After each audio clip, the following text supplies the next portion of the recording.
का पठार भी कहते हैं। क्या बताया था इसके बारे में?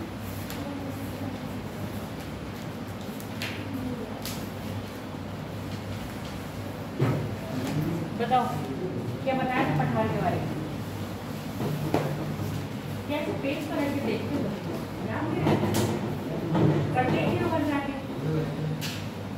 मालदा गैप चला हुआ है ना। और क्या क्या बताते थे इसके बारे में?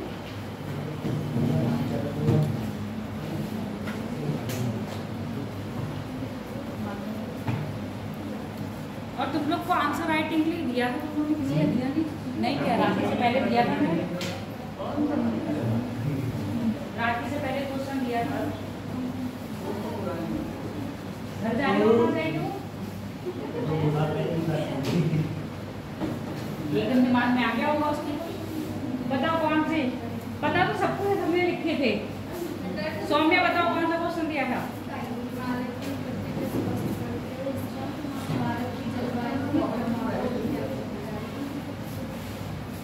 हाँ तो क्यों नहीं करा?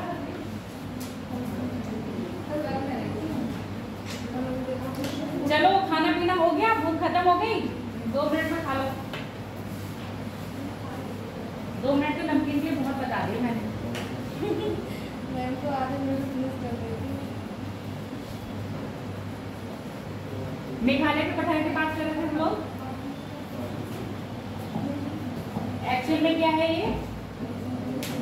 प्रायद्वीपीय भारत का ही उत्तर पूर्वी विस्तार है, जो क्या हुआ है, कैसे अलग हुआ है? मालदा गैप से। हुआ क्या था?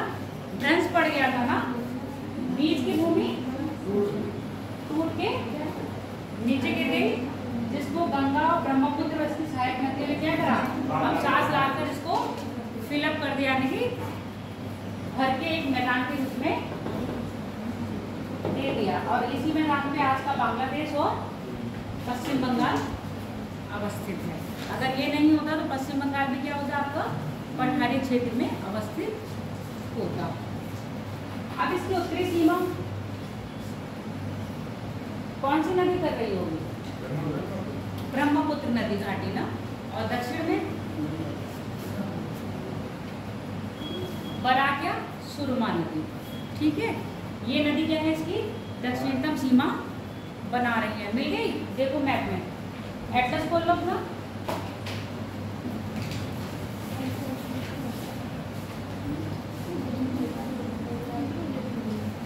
ये जो आपकी ब्रह्मपुत्र नदी है,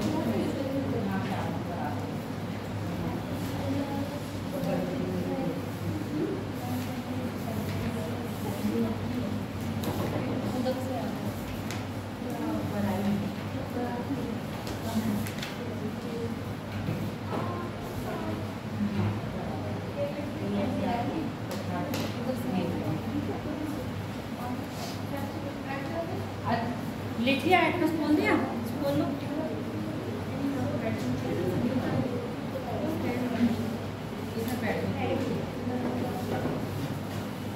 अब ये जो आपका मेघालय का पठार है, ये क्या है? पहाड़ियां हैं इसमें। मेघालय के पठार में पहाड़ी है। कौन कौन सी पहाड़ी है? गारो, खासी और जैंटिया। इसके बाद मिक्किर और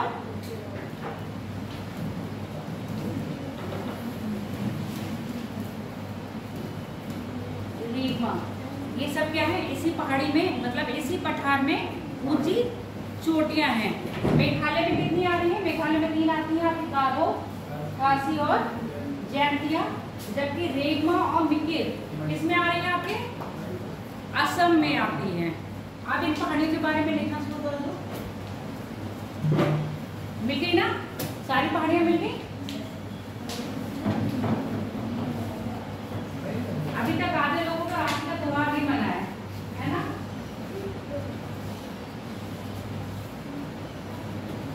लिखो मेघालय का पठार। मेघालय के पठार में, पठार के उत्तर में ब्रह्मपुत्र नदी।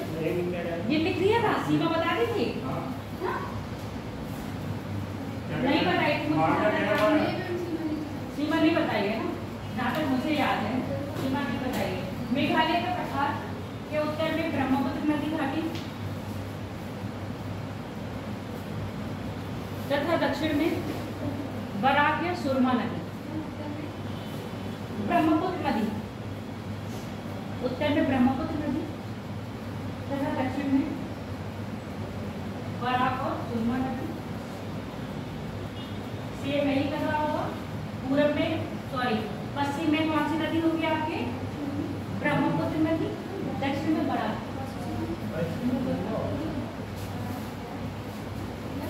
देखो गंगा यहाँ आती है और ब्रह्मपुत्र ये आती है। गंगा और ब्रह्मपुत्र मिलकर मेघना बन जाती है ना, और गंगा की एक धारा हुगली यहाँ आ जाती है। ठीक है, तो आप यहाँ पर ब्रह्मपुत्र पठार यहीं तक ही तो आ रहा है। या ऐसे लिख लो मेघना, ठीक है, या ऐसे कर लो पूर्वी सीमा पश्चिमी सीमा मेघना नदी। मेघना मेघालय के पठार के उत्तर में ब्रह्मपुत्र नदी, दक्षिण में बराक नदी तथा पूर्व में पश्चिम में मेघना। यानी कि मेघना क्या कहा जाता है आपके? गंगा और ब्रह्मपुत्र की संयुक्त धारा को क्या कहते हैं? मेघना। इसकी सीमा का निर्धारण करती है, इसकी सीमा का निर्धारण करती है। मेघालय के पठार में हाँ अलग अलग है।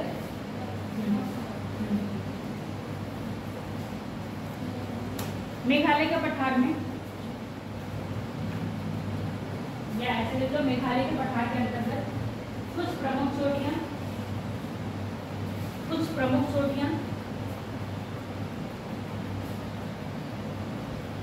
इस प्रकार हैं। आप पैरा चेंज करके लिखो। कुछ प्रमुख चोटियां इस प्रकार है। पहला लिख लो गारो हिल्स। हाँ, गारो पहाड़ियाँ।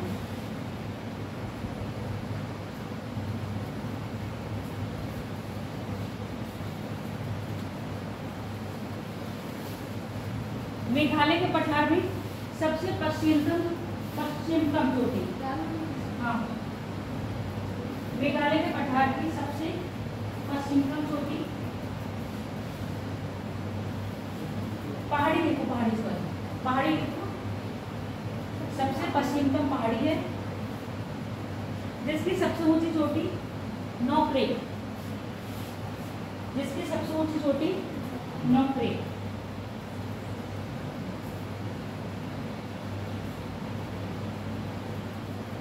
आगे लिख लो खासी पहाड़ी।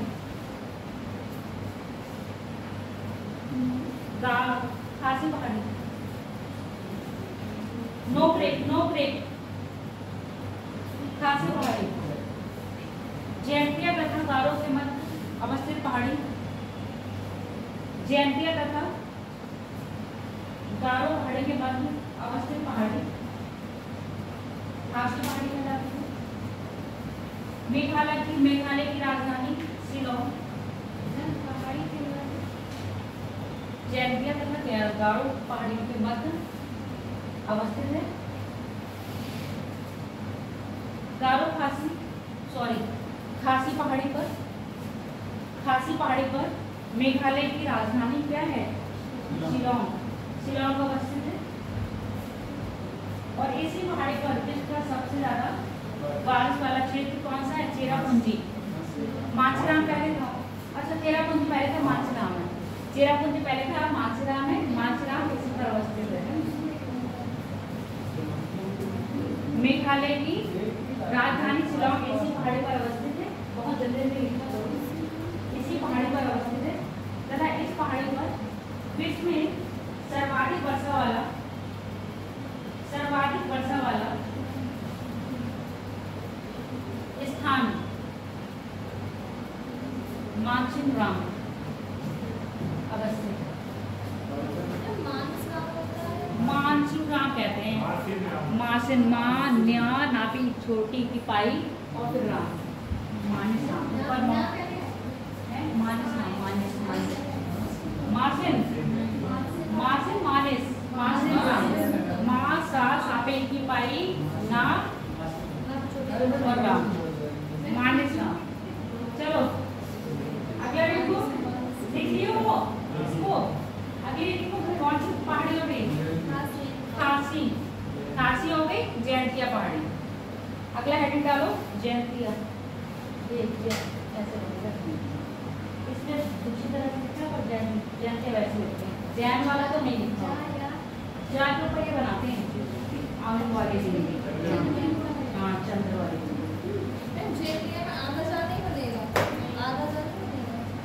नहीं आधा चार नहीं बनता वो तो ज्योति में बनता है जियो जब जियो आएगा जियो है ना। देखो जयंतिया पहाड़ी मेघालय के पठार की सबसे पूर्वी पहाड़ी है मेघालय के पठार की सबसे पूर्वी पहाड़ी है।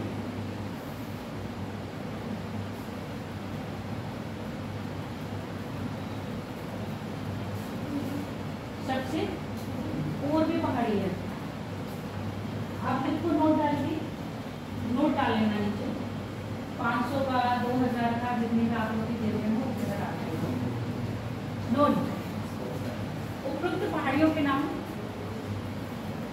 उपयुक्त पहाड़ियों के नाम यहाँ की जनजातियों के नाम पर रखे गए हैं। उपयुक्त पहाड़ियों के नाम यहाँ की जनजाति के नाम पर रखी गई है।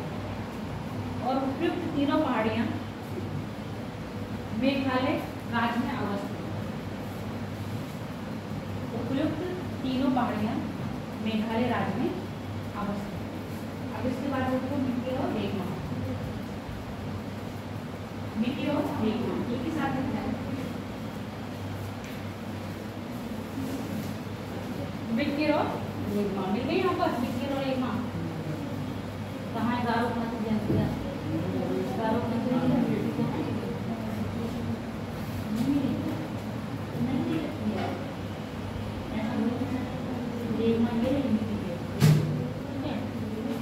मिट्टी और रेगमा पहाड़ी के मिट्टी हाँ एक ही साथ लिखो एक ही साथ ही लिखने दे तो दिख रही है दूर।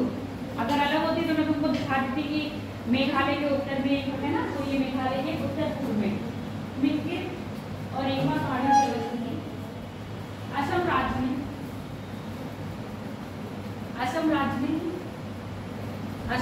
में मेघालय के पठार के उत्तर पूर्व में अवस्थित है। मेघालय के पठार के उत्तर पूर्व में अवस्थित है। ये भी क्या है यहाँ पर लोकल जनजाति के नाम पर रखी गई है। और इनकी दिशा आप कैसे याद रखोगे सेम एज इट इज याद रखोगे। अब पूरब से पश्चिम कभी आ जाता है तो आता है देखो गारो खासी जयंतिया उसके बाद आएगी मिट्टी। कभी मिट्टी नहीं देगा तो रेग मार देगा और उन तीनों का सीक्वेंस एक रहेगा गारो खासी जयंतिया। अब हो गया हमारा पठार लगभग यहाँ के सब निपट गए। कहाँ के हाँ बोलो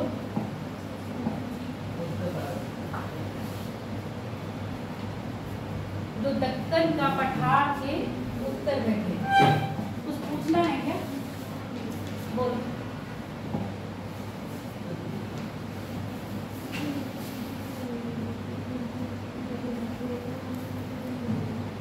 अलग अलग उसमें देखो अलग अलग दे होता है उनके लिए ना मिट्टी के साथ ही रेगमा दे होता है यहाँ पर नहीं रेगमा पानी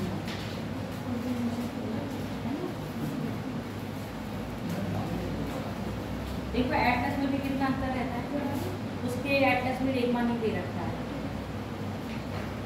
अभी हम लोगों ने जो बात करी थी विंध्यन पर्वत से सारे ऊपर के पठार में मालवा का पठार बात कर ली थी मेवाड़ का पठार बात करी थी बुंदेलखंड का और बघेलखंड का छोटा नागपुर का पठार उसके साथ साथ आपके मेघालय का पठार है ना।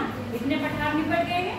अभी हमारा जो मेन यानी जिसको हम दक्कन का पठार कहते हैं और ये दक्कन का पठार कई छोटे छोटे पठारों से मिलकर बना है, जिसकी हमने उत्तरी सीमा, दक्षिणी सीमा और सारी बताई थी। हमने कौन सी पठार की बताई थी? दक्कन के पठार की। अब इन्हीं पठारों के बीच में आपकी कुछ पर्वत श्रेणियां आ रही है ना, तो अब हम उन पर्वत श्रेणियों की बात करेंगे पहले, उसके बाद हम आएंगे दक्कन के पठार पर। अब लिखो मध्य भारत में अवस्थित पहाड़ियाँ। हाँ बोलो, मध्य भारत में अवस्थित पहाड़ियाँ या पर्वत श्रृंखला। स्लैश कर लेना, पर्वत श्रृंखला। एटलस खोल लो अपने, फिजिकल वाला।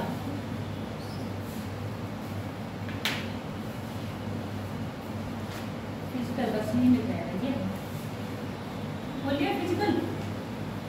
कहाँ खोला है? खोलो। तुम लोग के पास नहीं है? कब लोग हैं ये बताओ मुझे। पूरी ज्योग्राफी खत्म हो जाएगी उसके बाद जाओ उधर बैठो। तुम्हारे पास है जावेद? तुम्हारा हमेशा घर ही रहता था, एक्चुअली में लिया है या नहीं? या नहीं, पिछली बार मैं बैग में थी। हाँ तो फिर घर क्यों रह जाता है? मेरठ से रात आया तो बैग में बस। मेरठ एग्जाम हो गए तुम्हारे? चलो ठीक है। बात करते हैं, देखो विंध्यन श्रेणी। सबसे पहले हम बात करेंगे विंध्यन श्रेणी की। विंध्यन श्रेणी क्या करती है? विभाजन करती है किसका? उत्तर भारत का और दक्षिण भारत का, है ना। विंध्यन श्रेणी के जितना किधर जाओगे आप, दक्षिण में कैसा मिलेगा? पठारी मिलेगा। और विंध्यन श्रेणी के बुंदेलखंड का पठार जैसे ही बात करोगे तो क्या मिलेगा? आपका मैदानी क्षेत्र मिलेगा। और ये विंध्यन श्रेणी क्या करती है? आपके जल विभाजक का काम करती है। किसका काम कर रही है?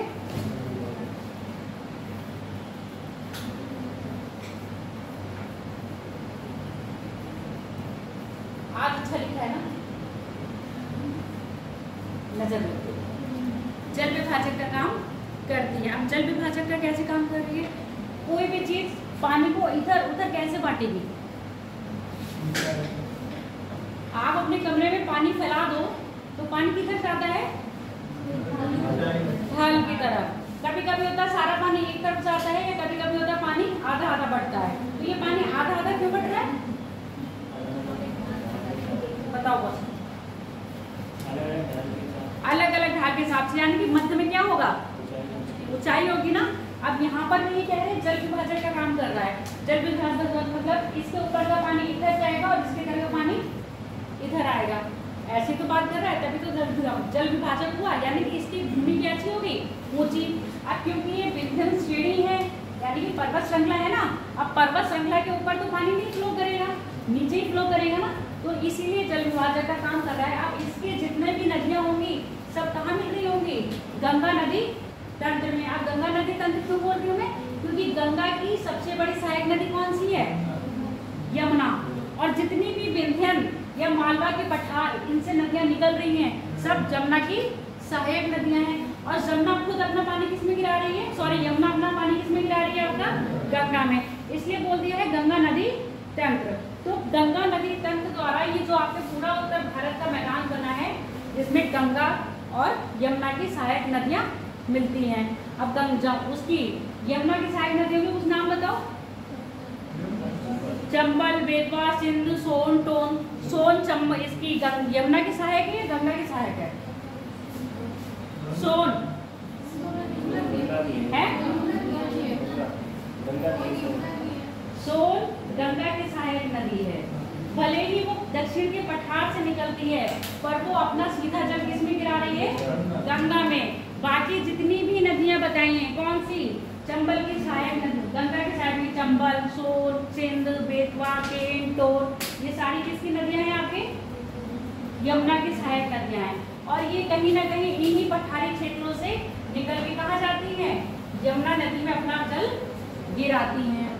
अब यहाँ जो नदियां निकल रही हैं, वो नदी कहाँ जा रही है?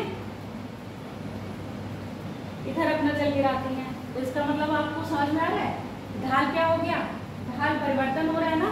प्रायद्वीपीय भारत का ढाल किधर है? पश्चिम से पूर्व। जबकि उत्तर भारत का ढाल किधर है? उत्तर पूर्व है ना, क्योंकि ऐसे जा रहा है ना पानी। अगर इधर जा रहा होगा तो दक्षिण पश्चिम कहते, और पानी किधर जा रहा है? उत्तर पूर्व, यानी कि गंगा में मिल रहा है, तो इसका ढाल किधर हो गया? उत्तर पूर्व। तो ऐसी ये नदियां हैं जो दक्षिण भारत के पठारी क्षेत्र की, जो विंध्य से ऊपर की नदियां हैं, उनका पानी कहाँ जा रहा है? गंगा नदी तंत्र में।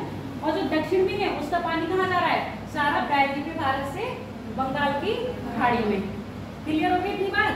ये नॉर्मल स्टेटमेंट में क्वेश्चन आते हैं, विंध्य पर्वत श्रृंखला किस प्रकार जल विभाजक का काम करती है, व्याख्या कीजिए। तो आपको उसकी पूरी मैपिंग करनी पड़ेगी कि विंध्य यहाँ पर ऐसे बना हुआ है, इसके ऊपर कौन सा है? गंगा नदी तंत्र है, जिसका पानी कहाँ जा रहा है? सारा गंगा में मिल रहा है, विभाजक का काम कर रहा है ना, क्योंकि इधर का पानी इधर नहीं आने दे रहा। अगर मान लो विंध्य नहीं होता तो हो सकता है पानी किधर आ जाता ना, सारा पानी इधर आता, इसलिए वो जल विभाजक का काम कर दिया। ऊंची भूमि होने के कारण पानी सारा कहाँ चला गया? नदियों का स्वतः ही गंगा नदी तंत्र में चला गया। लिखो इसमें पहली विंध्य श्रेणी लिखो, विंध्य श्रेणी।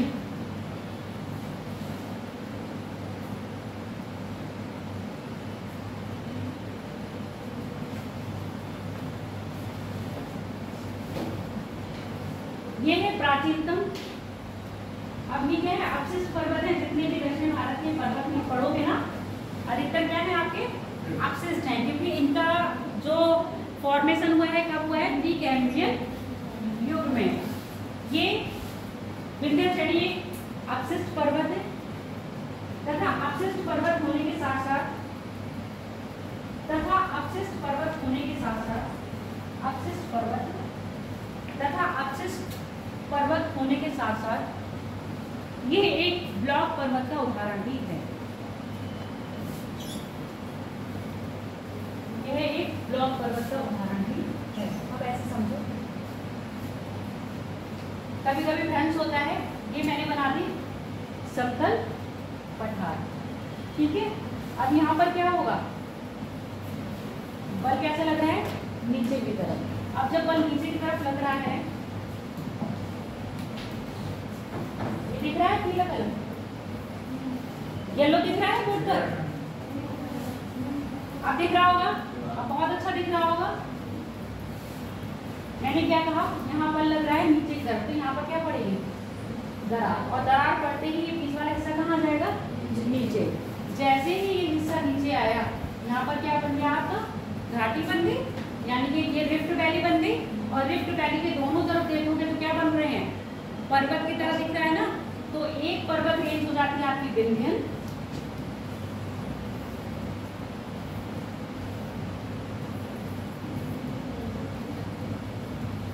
और एक हो जाती सतपुड़ा। तो ये दोनों ही क्या हो गए? आपके ब्लॉक पर्वत के उदाहरण हो गए, जिसमें क्या हुआ? बीच की भूमि क्या हो गई? नीचे धंस गई भ्रंश के कारण। और यहाँ पर आपकी कौन सी नदी फ्लो कर रही है? फिर नर्मदा। समझ में आ गया? तो ब्लॉक पर्वत कहेंगे।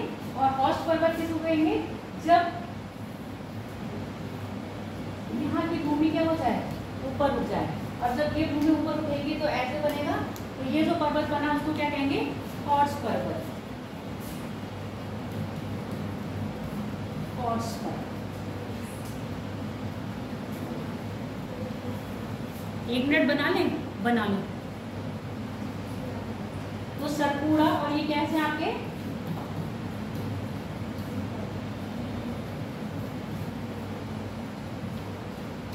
ब्लॉक पर्वत।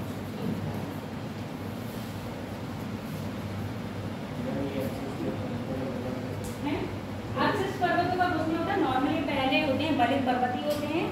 और इनके क्या होता है? बहुत टाइम बाद कटने छटने से, तुम ये देखो, ये वाली बिल्डिंग है, ठीक है, जिस समय बनी है वो नहीं रहेगी।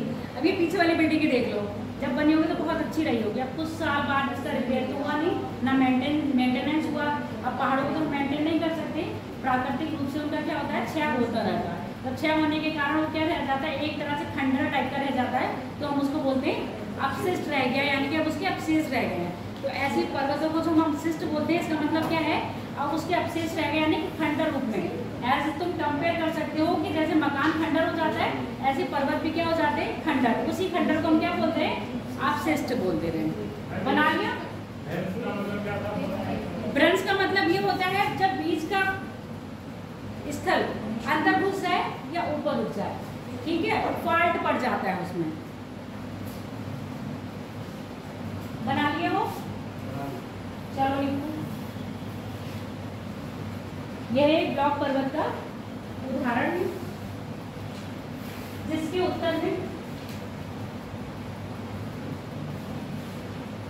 उत्तर में मालवा का पठार, विंध्यन श्रेणी के बारे में बात कर रहे हैं ना, जिसके उत्तर में मालवा का पठार मिल रहा है ना। ऐसे जितनी भी अवस्थितियां है ना, बार बार लिखोगे तो तुम्हारे दिमाग में छप जाएगी, और नहीं लिखोगे तो भूल जाओगे। और पेपर में नॉर्मली लोकेशन कभी कभी आ जाती है, और लोकेशन तुम लोग के लिए इसलिए भी इम्पोर्टेंट है, बाई चांस अगर कोई खनिज का पूछा तो आप उसको क्या करोगे, फटाफट रफली मैप बनाया और लोकेशन को दिखा दिया, तो मार्क कर दोगे तो आपको नंबर क्या मिल जाएंगे। और हमारा एम क्या होता है एग्जाम में, ज़्यादा से ज़्यादा नंबर गेन करना, बाई हुक बाई।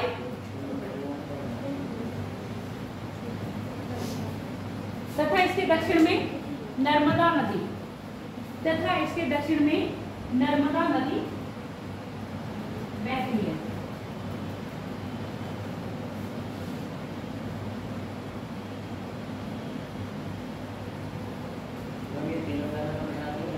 सब आएगा, ये दक्कन के पठार में पढ़ोगे तो बस। अभी मैं पहाड़ की बात कर दूं ना यहाँ के, फिर ये पठार बता दूंगी, फिर यहाँ की पहाड़ियाँ बता दूंगी। लिखो, क्या लिखे हो, नर्मदा तथा इसके दक्षिण में विंध्य श्रेणी का विस्तार गुजरात से लेकर, विंध्य श्रेणी का विस्तार गुजरात से लेकर बिहार तक लगभग 1200 किलोमीटर, लगभग 1200 किलोमीटर तक है, लगभग 1200 किलोमीटर तक है। विंध्य श्रेणी के अंतर्गत देखो, अपने आइटम देखो, पहला विंध्यन होगा,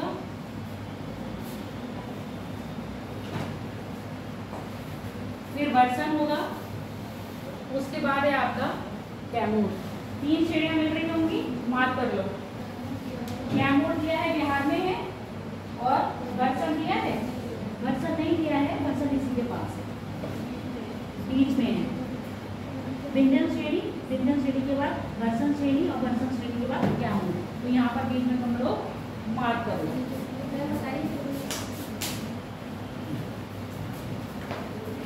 वर्षण, कैमूर, विंध्यन, ठीक है। इन्हीं तीनों पर्वत श्रृंखलाओं को मिला के हम क्या कह रहे हैं, पूरा आपका विंध्यन श्रेणी है। पारसनाथ तो आपका छोटा नागपुर का पठार के उत्तर में और झारखंड राज्य में है। हाँ, इसके आगे पहुंच जाएगा, क्योंकि आप यहाँ बिहार में पहुंच रहे हो, इसके आपके पारसनाथ की पहाड़ी आ जाएगी, क्योंकि पारसनाथ की पहाड़ी कल इसी के साल में मैंने यहाँ बता दी है, इसलिए आप उसको डिस्कस नहीं करें। मिल गई, इसकी रेंज में नहीं है। सही से बैठ जाओ, मोहित लिख लिए हो, मार्क कर लिए, अब लिखो। विंध्यन श्रेणी के अंतर्गत,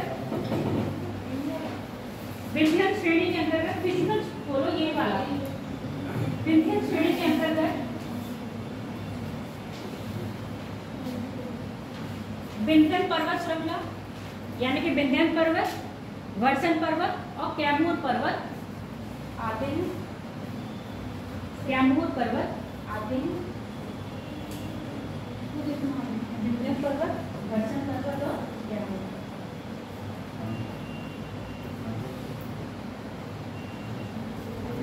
कैमूर पर्वत का विस्तार बिहार, आधा बिहार में पड़ेगा, क्योंकि सोन नदी आ रही है ना, देखो उसके साथ में। लिख लिया, कैमूर पर्वत लिख लिया। अब यहीं पर लिखो, कैमूर पर्वत लिखे हो अलग से, या उसमें लिखिए कैमूर पर्वत का विस्तार बिहार राज्य में है। कैमूर पर्वत के दक्षिण में, ऐसे लिखो उत्तर दक्षिण, कैमूर पर्वत के उत्तर दक्षिण, ये कैमूर पर्वत है यहाँ पर। यहीं से आपकी मैकाल श्रेणी से क्या निकल रही है, सोन नदी, और ये सोन नदी क्या करती है, छोटा नागपुर का पठार और आपके कैमूर पर्वत के बीच में बहती हुई निकलती है। कैमूर पर्वत के उत्तर दक्षिण में सोन नदी प्रवाहित होती है। सोन नदी प्रवाहित होती है। जो छोटा नागपुर का पठार तथा कैमूर पर्वत, जो छोटा नागपुर का पठार तथा कैमूर पर्वत के मध्य से प्रवाहित होते हुए पटना के पास गंगा में मिल जाती है। मध्य से प्रवाहित होते पटना के पास गंगा में मिल जाती है।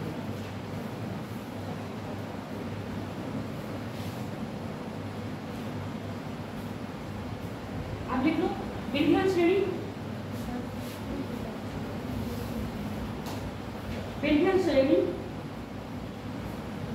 आर्सेनिक नीस का बना हुआ है। विंध्य श्रेणी की चट्टानें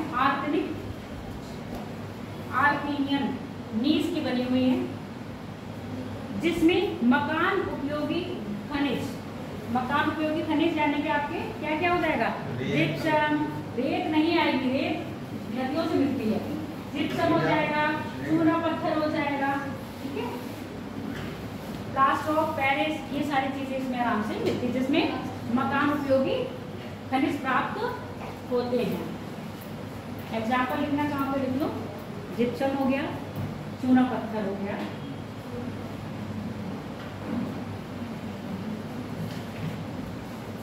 इसके बाद लिख लो सतपुड़ा रेंज।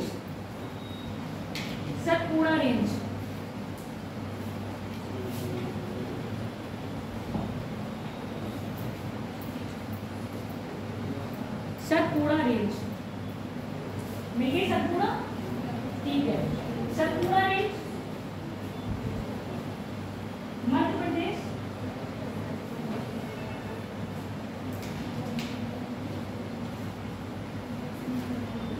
महाराष्ट्र, छत्तीसगढ़।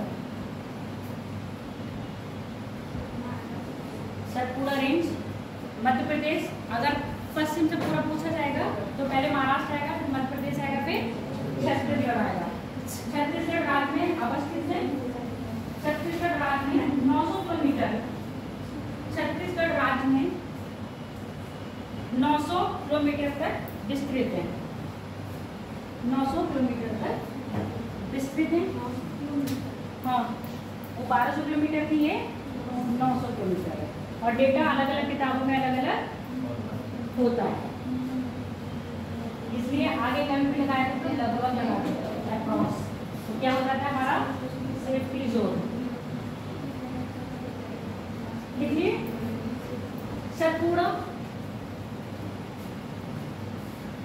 सतपुड़ा रेंज के अंतर्गत 7 पर्वत श्रृंखलाएं आती है, यानी 7 पर्वत आते हैं, 7 ब्लॉक पर्वत आते हैं, जिनके नाम पर सतपुड़ा श्रेणी के अंतर्गत 7 ब्लॉक पर्वत आते हैं, जिसके नाम पर ही इसको सतपुड़ा कहा गया है। सत का मतलब 7 और पुड़ा का मतलब पर्वत, जिसके नाम पर ही इनको सतपुड़ा पर्वत कहा गया है। सतपुड़ा के अंतर्गत आने वाली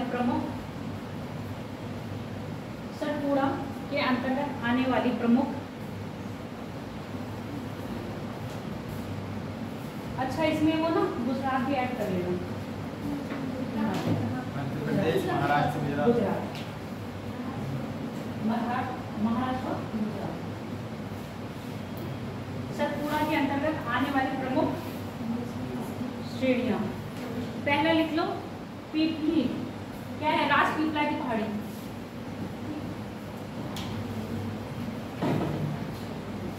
राजपीपला की पहाड़ी, राजपीपला के बाद आएगा सतपुड़ा, सतपुड़ा के बाद महादेव मिले मैप में, और महादेव मिली बस, सतपुड़ा और महादेव है। उसके बाद कैमूर मिली, सॉरी मैकाल, बस इन्हीं के आगे राजपीपला है। राजपीपला का विस्तार पूरा गुजरात में है, जबकि आपका इनका क्या है, आपके मध्य प्रदेश में है, और मैकाल का छत्तीसगढ़। ऐसे सीक्वेंस में फिर लिखवाती हूँ। पहला कौन सी रेंज है आपके, राजपीपला। राजपीपला के बाद पहली रेंज है राजपीपला, ये पश्चिम से पूर्व है, अंतर्गत आने वाली प्रमुख पर्वत पहली है राजपीपला। राजपीपला के बाद सतपुड़ा, सतपुड़ा के बाद महादेव पहाड़ियाँ, महादेव के बाद आपके मैकाल। महाकाल नहीं है, मैकाल है। कहाँ महाकाल को याद कर रहे हो, मैकाल। अच्छा महादेव के आगे फिर महाकाल आ गया ना, मैकाल, इसलिए तुम्हें महाकाल याद आ गए। चलो लिखो, राजपीपला पहाड़ी का विस्तार गुजरात राज्य में, राजपीपला पहाड़ी का विस्तार गुजरात राज्य में, सतपुड़ा के पश्चिम में है।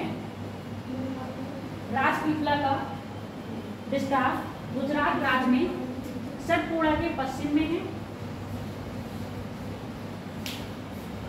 इसके बाद लिख लो सतपुड़ा।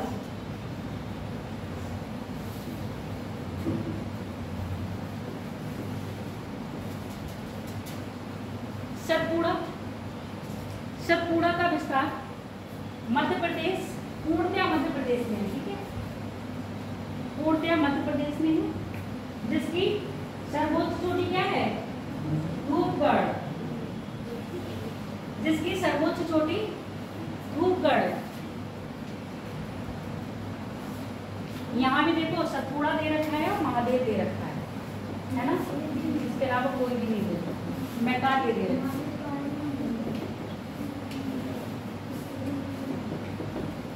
देखिए इसका विस्तार मध्य प्रदेश में करना है, इसकी सर्वोच्च चोटी कौन सी आपकी, धूपगढ़। अब इसके बाद अगली लिखो महादेव की पहाड़ियाँ। सतपुड़ा के पूर्व में महादेव की पहाड़ियाँ अवस्थित हैं। सतपुड़ा के पूर्व में महादेव की पहाड़ियाँ अवस्थित हैं। ये सारे क्या हैं आपके ब्लॉक पर्वत के उदाहरण हैं, बात समझ में आ रही है ना।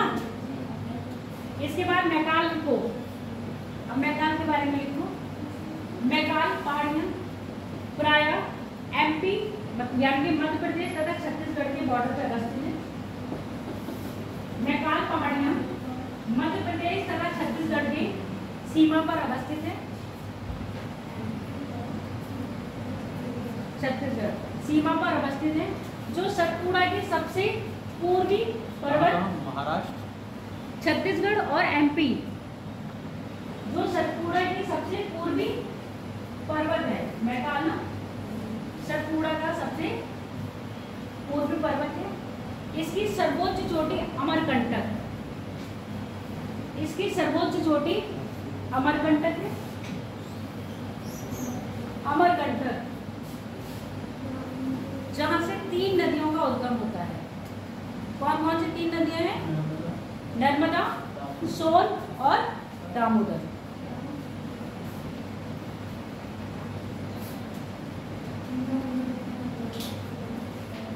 दामोदर है, महानदी, महानदी दामोदर तो यहाँ गंडक आए। अब देखो ये मैंने कहा बना दी इसकी सर्वोच्च चोटी। अब यहाँ से क्या निकल रही है आपकी? सोन नदी। सोन नदी ऐसे निकल के कहाँ बह रही है आपके? गंगा नदी में। अब दूसरी कौन सी आती है? नर्मदा नदी। नर्मदा नदी कहाँ बह रही हो? कहाँ गिरती है आपके? खंबात की खाड़ी में। उसके बाद कौन सी नदी है आपकी? महानदी। महानदी निकल के कहाँ बहती है? ये छोटा नागपुर का बना होते होते बंगाल की खाड़ी में गिर जाती है। तो 3 नदियों का उद्गम है। चाहो तो ऐसे क्या बनाओगे आप? मैकाल श्रेणी बनाओ और मैकाल की सबसे ऊंची चोटी बनाओ अमरकंटक, वहां से 3 नदियों का बनाओ उद्गम। पहले लिखो सोन, अगली लिखो नर्मदा, तीसरी लिखो महानदी।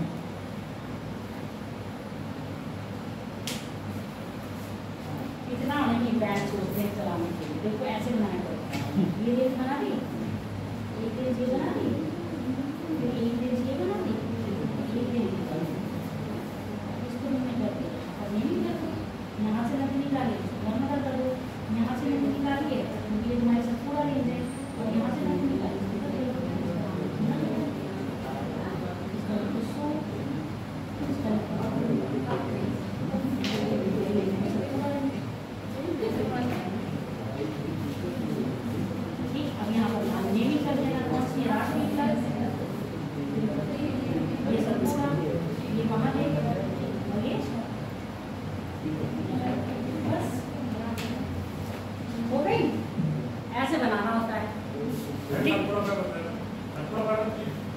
क्या सतपुड़ा में ये पूरी रेंज सतपुड़ा की है, ठीक है, जितनी तुम पढ़े हो। इसी में ये अलग अलग क्या है पर्वत है, जिसमें सतपुड़ा पर्वत आ गया, महादेव पर्वत आ गया और मैकाल पर्वत आ गया। मैकाल पर्वत ऐसे नहीं है कि एक पर्वत है, इन पर्वतों में बहुत सारे ऐसे होंगे ना, तो ये पर्वत की जो रेंज है इसमें 2 या 3 पर्वत जो सबसे ऊंची चोटी होगी उसी को क्या कह रहे हैं, मैकाल।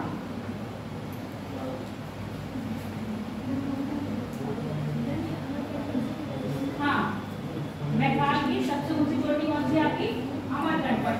अमरकंटक से 3 नदियों का उद्गम है। अब ये तुम जब नदियों का फ्लो पढ़ोगे तब ये नदियां डिटेल में पढ़ोगे, कहाँ से उत्तर की तरफ होती हैं, दक्षिण की तरफ होती है।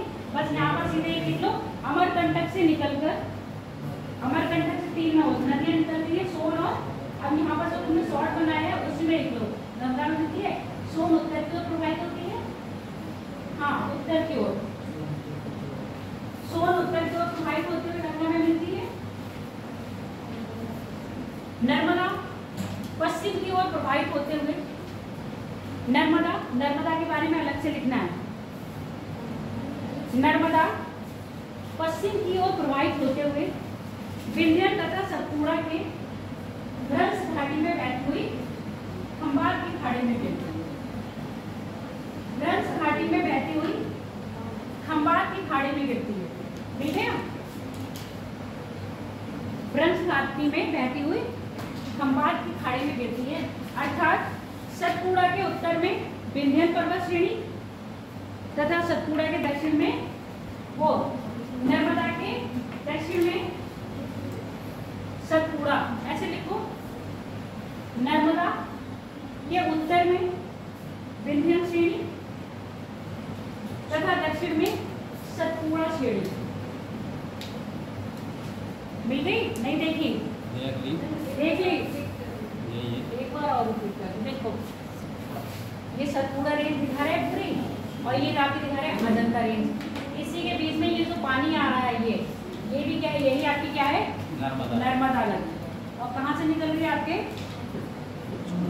अमरकंटक से। और एक नदी अमरकंटक से निकल के कहाँ जाती है, उत्तर में, और एक नदी दक्षिण बंगाल की खाड़ी में जाकर गिर जाती है। क्योंकि हम कहाँ पढ़ रहे हैं, अभी इधर ही पढ़ रहे हैं, तो हम किसकी बात कर रहे हैं, नर्मदा। नर्मदा के बाद अब आप हो गया पूरा।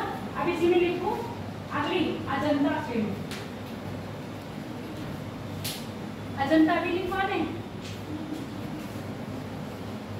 बाद में लिखवाएंगे। लिखना चाहो तो लिख लो, अजंता खत्म कर देगा, टॉपिक यहाँ से पूरा खत्म हो जाएगा। अजंता लिख लो, अजंता, अजंता देखो, लिखो पहले, मिले नहीं, ये रहा अजंता। ये वो मिठाई वाला अजंता नहीं है जो सोचो कि अजंता मिल जाएगा यहाँ पर, ये वाला अजंता नहीं, मिठाई वाला, ये अजंता पर्वत, इसी के नाम से अजंता पड़ा है। अच्छा, अजंता का नाम कहीं और भी सुने हो या नहीं, कहाँ सुना बताओ। अजंता एलोरा की गुफाएं, वेरी गुड, महाराष्ट्र राज्य में। तब तुमको पता चल गया ना, इसका विस्तार कहाँ पर है आपका, महाराष्ट्र में। मैं इसको इसलिए अभी नहीं पढ़ा रही थी क्योंकि ये किसमें आ रहा है, महाराष्ट्र पठार के अंतर्गत आ रहा है, उसी में मुझे बताना था। तो यहाँ लिख लोगे तो ये हमारा टॉपिक खत्म हो जाएगा, इसलिए मैं यहाँ लिखवा रही हूँ उसको। लिख लो अजंता। अजंता, अजंता श्रेणी भी एक ब्लॉक पर्वत का उदाहरण है। भी एक ब्लॉक पर्वत का उदाहरण है। ब्लॉक पर्वत क्या होगा? तुम कहाँ गायब थे जब मैं पूरा बताई थी? हम नहीं बताओगे, क्लास के बाहर थे। ब्लॉक पर्वत का उदाहरण है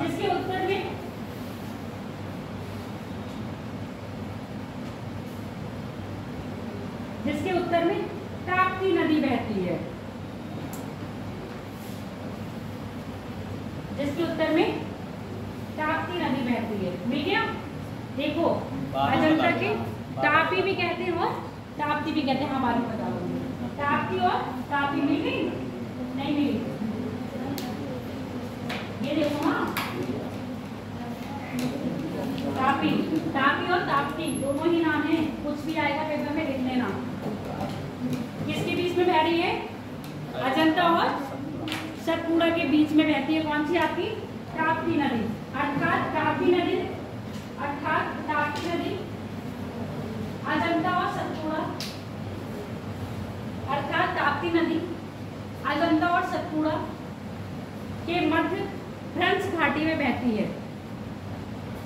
के मध्य भ्रंश घाटी में बहती है।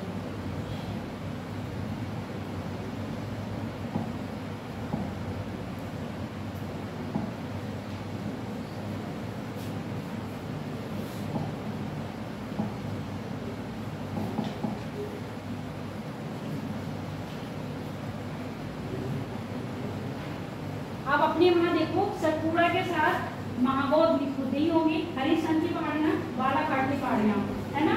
ये सब दक्कन के पठार का हिस्सा है। तो पहले हम बात करेंगे आपके पठारों की। अब लिख लो दक्कन का पठार। पहला हेडिंग डालो दक्कन का पठार, समझ लो।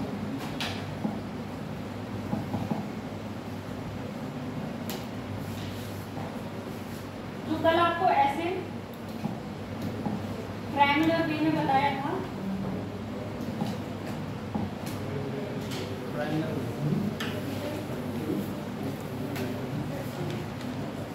ऐसे बताया था ना। तो ये क्या है आपका? इस पूरे को हम क्या कह रहे हैं? आपके दक्कन का पठार। अब ये दक्कन का पठार है, लावा द्वारा निर्मित हुआ है। अब लावा द्वारा निर्मित हुआ है तो बेसाल्ट चट्टानें इसमें पाई जाएंगी और बेसाल्ट चट्टानों का जब अपक्षय अपरदन होता है तो काली मृदा का निर्माण होता है। अब इसी को हमने क्या करा है? इसी दक्कन के पठार को क्षेत्रीय नाम पर अलग अलग पठारों में बांट दिया है। जैसे महाराष्ट्र में आ रहा है तो उसको हमने कह दिया महाराष्ट्र का पठार। महाराष्ट्र के पठार के नीचे आओगे तो आपको मिलेगा कर्नाटक का पठार। यहाँ पर आप देखोगे तो तेलंगाना का पठार। इधर आप देखोगे तो छत्तीसगढ़ का पठार।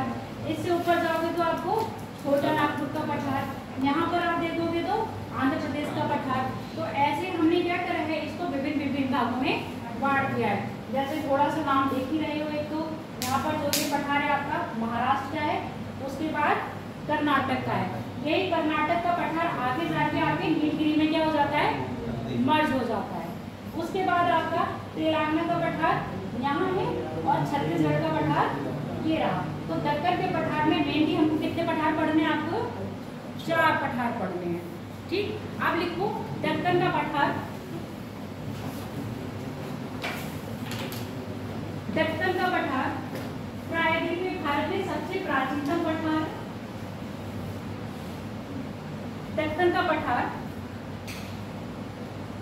प्रायद्वीपीय भारत में सबसे प्राचीनतम पठार है जिसका निर्माण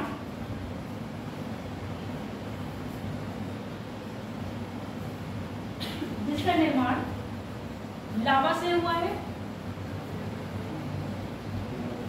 जिसका निर्माण लावा से हुआ है। इसकी स्थलाकृति सीढ़ीनुमा है। समझो कैसे?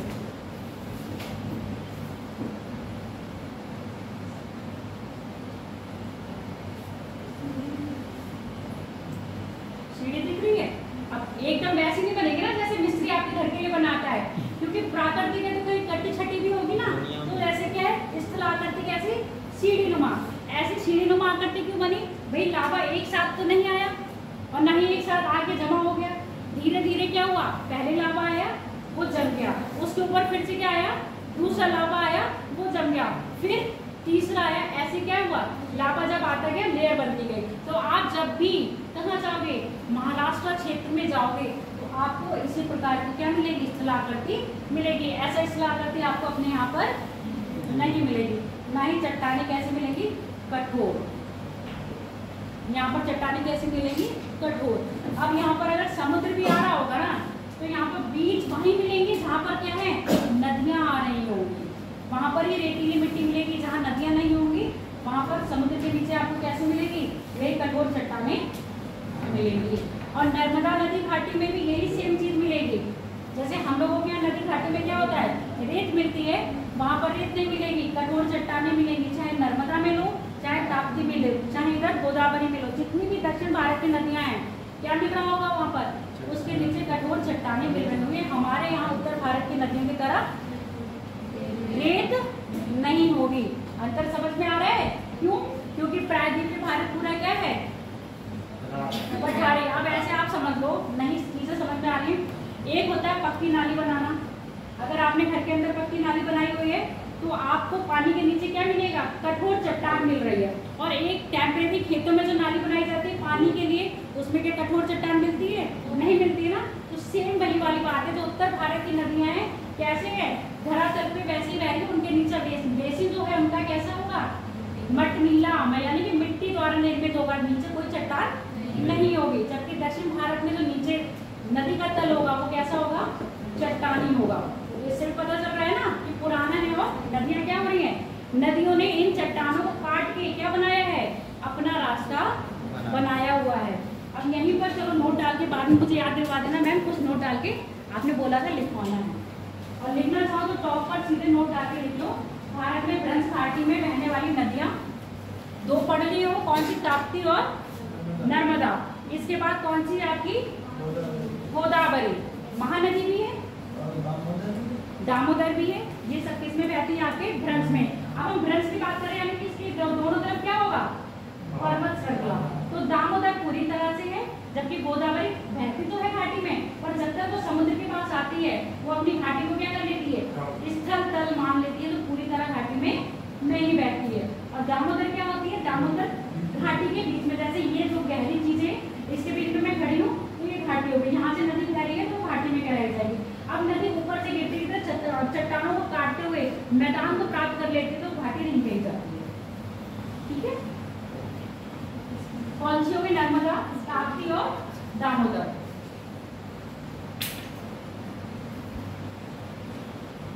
दक्कन का पठार पे आ जाओ, नर्मदा, ताप्ती और दामोदर, इसी में लिख लिया। अच्छा, इसकी स्थलाकृति कैसी, सीढ़ीनुमा, सीढ़ीनुमा है, जिसका कारण कई वर्षों तक लावा की परतों का एक दूसरे पर जमा होना, जिसका कारण है लावा की परतों का एक दूसरे पर कई वर्षों तक। अब कई वर्ष यहाँ 100-200 मत लिख लेना, 8 वर्ष लिखना, ठीक है। कई वर्षों तक लावा का जमा होना, अब जमा होना,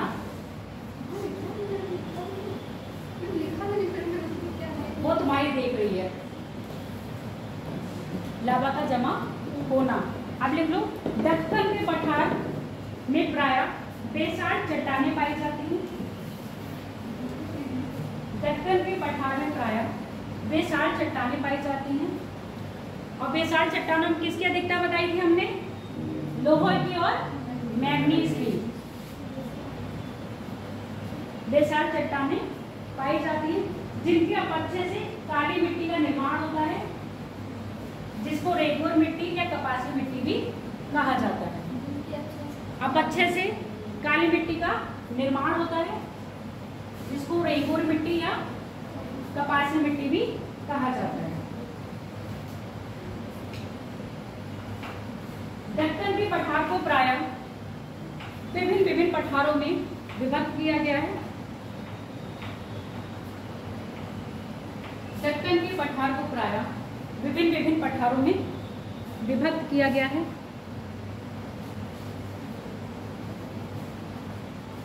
इसमें लिख लो सबसे पहला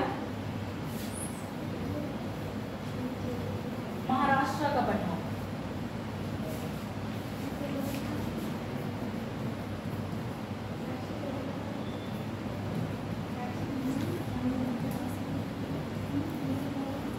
महाराष्ट्र का पठार क्या विभिन्न विभिन्न नामों भागों में विभक्त किया गया है। अब पहला लिख लो महाराष्ट्र का पठार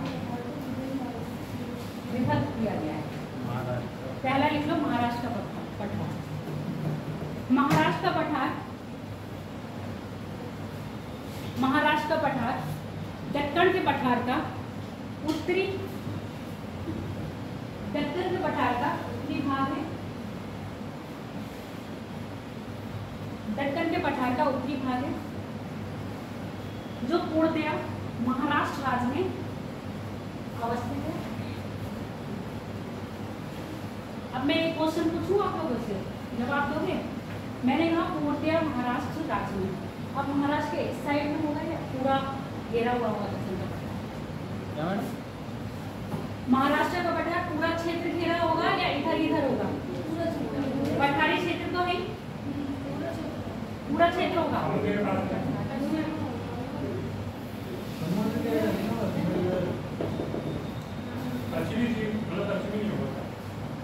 अगर बात कर रहे हैं बेसाल्ट चट्टान से निर्मित है, काली मिट्टी पाई जाएगी, तो क्या पूरे महाराष्ट्र वाले क्षेत्र में काली मिट्टी पाई जाएगी या उसी क्षेत्र में पाई जाएगी?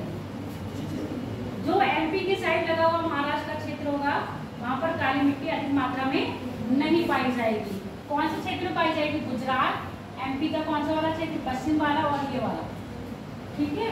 और साथ में जो कर्नाटक वाला क्षेत्र आ रहा है, इन क्षेत्रों में क्या पाई जाएगी? आपकी काली मिट्टी। जो एमपी के साथ लगा हुआ होगा वहाँ पे काली मिट्टी की मात्रा कैसे हो जाएगी? कम होती जाएगी, क्योंकि आप देख रहे हो ना विंध्यन सतपुड़ा रेंज भी आ जाएगी। विंध्यन और सतपुड़ा, और ये कैसी है? अपशिष्ट हैं, और कैसे मकान के लिए निर्मित है ना, तो चूना पत्थर भी आएगा तो इनका जब अच्छे अपरदन होगा तो यहाँ पर मिट्टी का नहीं फ्लो मैदान बनाएंगी, तो यहाँ पर उस प्रकार की मिट्टी पाई जाएगी। जहाँ यहाँ पर मिट्टी का अच्छा अपरदन होगा तो काली मिट्टी का मैदान बनेगा। आगे बात समझ में? तो कभी कभी पूछा जाएगा तो क्षेत्र याद रखना कि किस क्षेत्र में एमपी के साइड जो आपका महाराष्ट्र का क्षेत्र लग रहा है, कौन सा एमपी? जो छत्तीसगढ़ के पास वाला होगा, और इधर दक्षिण वाला वहां पर नहीं मिलेगा।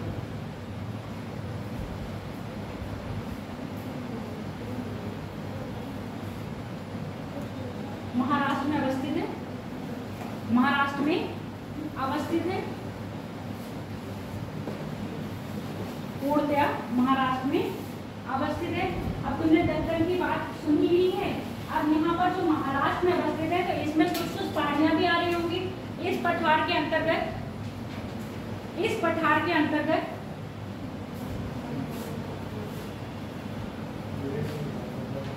अजंता पहाड़ी, बालाघाट पहाड़ी तथा हरिश्चंद्र पहाड़ी, सतमाला पहाड़ी, सतमाला बोली अजंता पहाड़ी। देखो ऐसे पहले आपकी सतमाला पहाड़ी, सतमाला पहाड़ी के बाद अजंता पहाड़ी, अजंता पहाड़ी के इधर आपकी हरिश्चंद्र पहाड़ी, और हरिश्चंद्र पहाड़ी के बाद आपकी बालाघाट पहाड़ी। मार्क कर लेना अपने एटलस में, मिल गया? मार्क कर लिया सर? एटलस भी देखते रहो साथ में। सतपुड़ा पहाड़ी, वो सतमाला पहाड़ी, अजंता पहाड़ी, अजंता पहाड़ी के बाद हरिश्चंद्र पहाड़ी, हरिश्चंद्र पहाड़ी के बाद आपकी बालाघाट पहाड़ी। मिल गई? मार्क कर लो।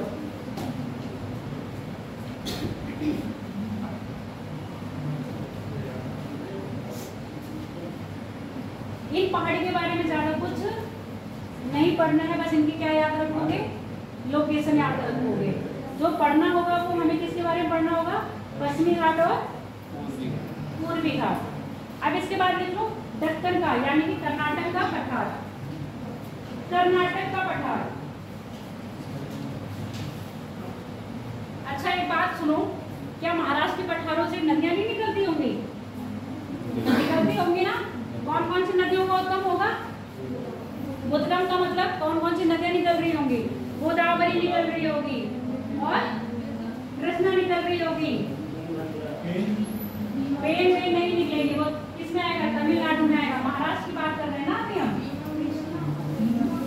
कृष्णा बीमा इधर आएंगी कर्नाटक। बेटी ये देखो कर्नाटक कर्नाटक कर्नाटक। अब लिख लो कर्नाटक का पठार।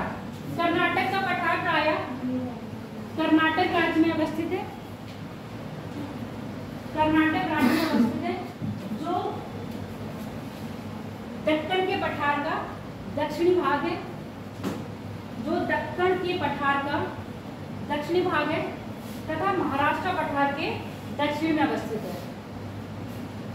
जो दक्कन के पठार का दक्षिणी भाग है तथा महाराष्ट्र पठार के दक्षिण में अवस्थित है। कृष्णा नदी महाबलेश्वर से निकलती है ना।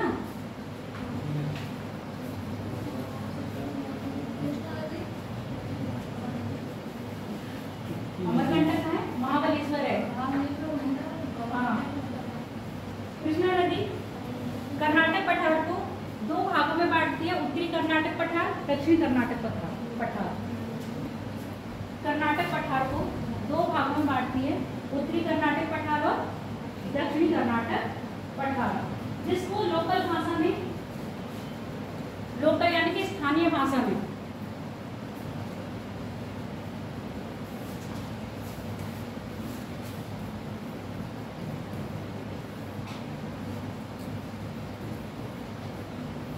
मलनाड और मेड कहा जाता है। दो भागों में बांटती है, उत्तर का है मलनाड और दक्षिण का है मेड, जिसको स्थानीय भाषा में मलनाड और मेड कहा जाता है। मलनाड का मतलब होता है जंगली पर्वत। अब ऐसे समझ लो और सुन लो।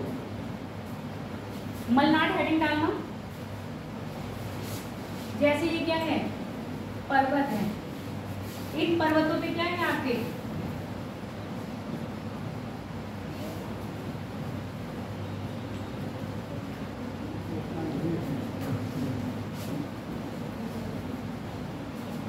जंगल है ना। इन्हीं जंगल को क्या कह रहे हैं? घाटी में भी क्या होंगे? ऐसा पर्वत जो जंगलों से ढका हुआ है, उसको हम कह रहे हैं आपके मलनाड। ठीक है, अब ये चित्र बना लो, मलनाड लिख के फिर बताता हूँ इसके बारे में। है चित्र पेड़ों वाला? हाँ, ये पेड़ों वाला मलनाड।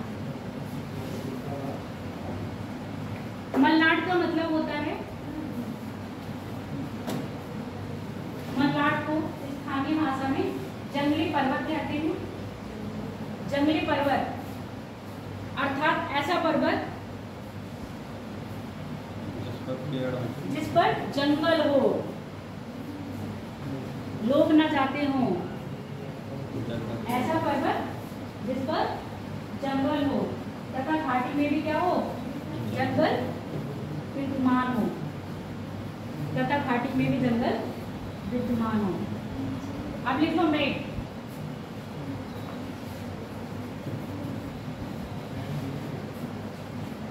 मेड मेड ऐसे मैदानी क्षेत्र होते हैं। मेड ऐसे मैदानी क्षेत्र होते हैं जहां पर चट्टानें, नीच चट्टानें मिलती हैं। नीच चट्टानें मिलती हैं। मैदान होंगे, नीच चट्टानें मिलेंगे, इसको क्या कह रहे हैं हम? मेड। और मलनाड किसको कह रहे हैं? पर्वतीय क्षेत्र होगा और कैसा होगा? जंगल से घिरा हुआ।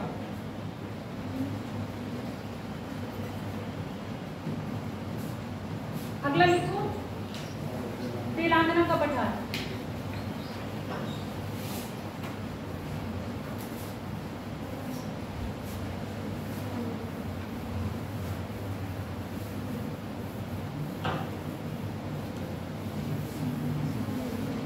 तेलंगाना का पठार।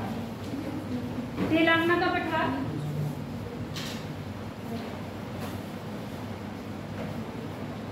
दक्कन का कौन सा विस्तार होगा? पूर्वी विस्तार है। दक्कन के पठार का मध्य पूर्वी विस्तार है, मध्य पूर्वी विस्तार है जो पश्चिमी घाट तथा पूर्वी घाट के मध्य अवस्थित है, जो पश्चिमी घाट तथा पूर्वी घाट के मध्य अवस्थित है।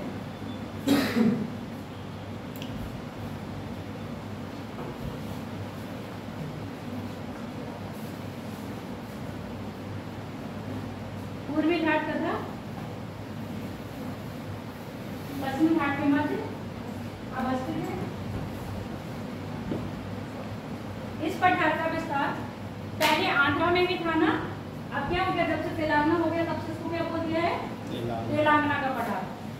इस पठार का विस्तार तेलंगाना राज्य में, तेलंगाना राज्य में है, जिसकी सर्वोच्च ऊंची चोटी या पर्वतमाला, ऐसे लिख लो पर्वत, जिसमें एक पर्वत श्रेणी सेराचेलम मिल गया। सेराचेलम देखो यहाँ पर होगा, तेलंगाना के पठार के अंतर्गत देखो पर्वत श्रृंखला सेराचेलम, सेराचेलम पर्वत, सेराचेलम पर्वत अवस्थित है, सेराचेलम पर्वत अवस्थित है। मिल गया। देखो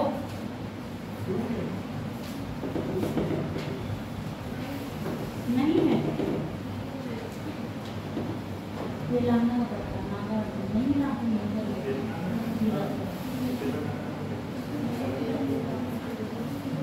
अगला लिख लो छत्तीसगढ़ का पठार, छत्तीसगढ़ का पठार। अच्छा ये बताओ इन पठारों की औसत ऊंचाई कितनी होगी? जितने भी पठार बताए हैं इनकी औसत ऊंचाई लगभग क्या है, 600 मीटर तक है। जितना आप कहाँ जाओगे, दक्षिण में ऊंचाई हो जाएगी 1000, और जितना आप कहाँ जाओगे उत्तर में ऊंचाई होगी 500 मीटर। एवरेज कितनी है आपकी, 600। लगभग सभी के लिए क्या होगी, ये समान होगी, कहीं डेटा थोड़ा बहुत ऊपर नीचे होगा। लिख लिया तेलंगाना का, बाढ़ तो आती है। अब छत्तीसगढ़ का क्यों नहीं आती है बाढ़, वहां भी आती है। छत्तीसगढ़, छत्तीसगढ़ का पठार प्राय, अरे एक पठार और भी रह गया, दंडकारण्य का पठार। तेलंगाना का हो गया, छत्तीसगढ़ का लिख लो। छत्तीसगढ़ का पठार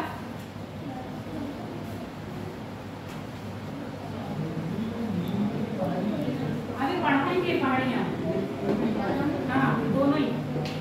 छत्तीसगढ़ का पठार प्राय तेलंगाना पठार के उत्तर पूर्व में अवस्थित है, उत्तर पूर्व में अवस्थित है, जिसका प्रस्ताव छत्तीसगढ़ राज्य में एक तस्तरी नुमा है,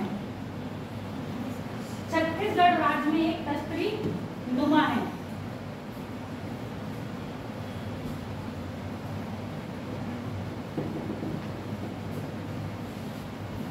यह पठार खनिज संप्रदाय की दृष्टि से, यह पठार खनिज संप्रदाय की दृष्टि से अत्यधिक महत्वपूर्ण है। छत्तीसगढ़ में बहुत चीजें पाई जाती है ना, बॉक्साइट, लोह पाया जाता है, एल्युमिनियम, ये जब आप खनिज पढ़ोगे तब उसमें पढ़ोगे। अगला लिखो दंडकारण्य का पठार,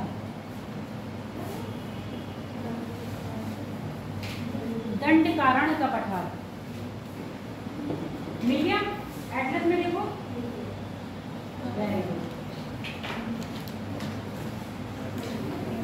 दंडकारण्य का पठार है,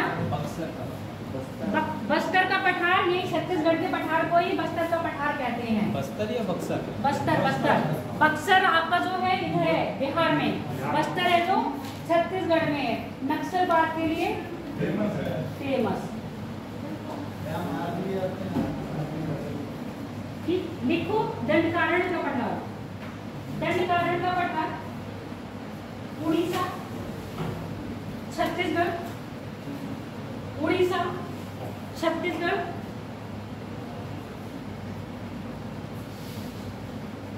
झारखंड, हल्का हल्का आएगा ये, अगर पूछा जाएगा अधिकतर विस्तार कहाँ पर है आपका, तो उड़ीसा में इसका ज्यादा विस्तार है, ठीक है।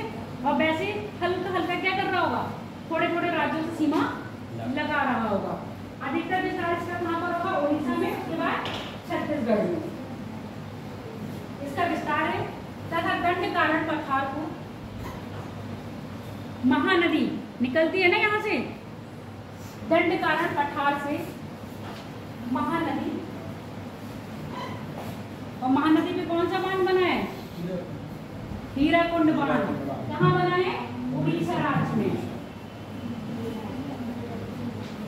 दंड कारण पठार से महानदी गुजरती है।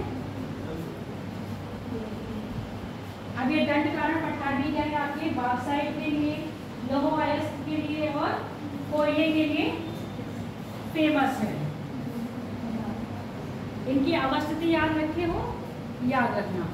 अब हम बात करेंगे प्रायद्वीपीय पठार पर्वत श्रृंखलाओं। मेन हो गए हैं, ऐसे बहुत पठार हैं, आगे नोट्स में आपको सारे मिलेंगे। अगर नहीं पढ़ा पाए, मतलब अभी पर्वत रह जाएंगे, फिर आपके टॉपिक आज ही आते हैं। कल कौन सा टॉपिक है, मरुस्थल है ना, नहीं हो गया है। अब लिख लो प्रायद्वीपीय भारत की पर्वत श्रृंखलाएं, प्रायद्वीपीय भारत की पर्वत श्रृंखलाएं।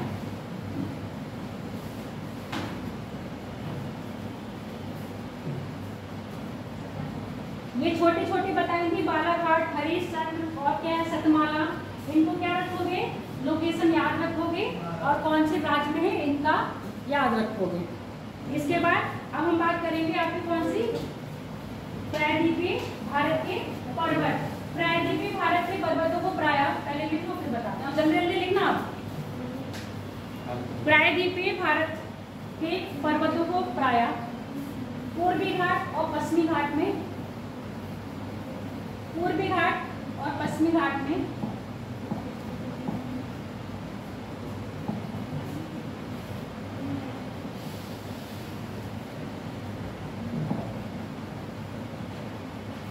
पूर्वी घाट और पश्चिमी घाट में बांटा गया है। अब पहले लिखो पश्चिमी घाट, पहला लिखो पश्चिमी घाट। ये चीज तो याद रखोगे, ये मैंने बताया हुआ है, पूर्वी घाट और पश्चिमी घाट पर्वत श्रृंखला ना होगी क्या है, भ्रंश कगार है। याद रखोगे, कल बताया था, और नहीं तो यहीं पर ही नोट डाल के लिख लेना। पूर्वी घाट पश्चिमी घाट प्राय पर्वत ना होगी क्या है, भ्रंश कगार है।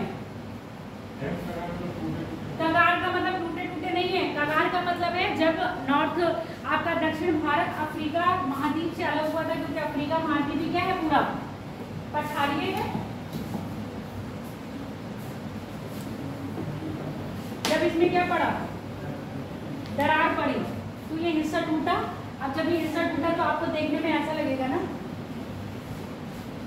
इधर से जब नदियों ने क्या हुआ, मैदान का निर्माण कर दिया। अब आप यहाँ खड़े हो तो देखने में कैसा लग रहा होगा, ये पर्वत की तरह, और एक्चुअल में ये पर्वत नहीं है, क्या है ये, भ्रंश कगार। लिखो, पहला डालो पश्चिमी घाट। मोहित थोड़ा पढ़ने में ध्यान लगाया करो। पश्चिमी घाट, पश्चिमी घाट प्राय, पश्चिमी घाट प्राय प्रायद्वीप भारत के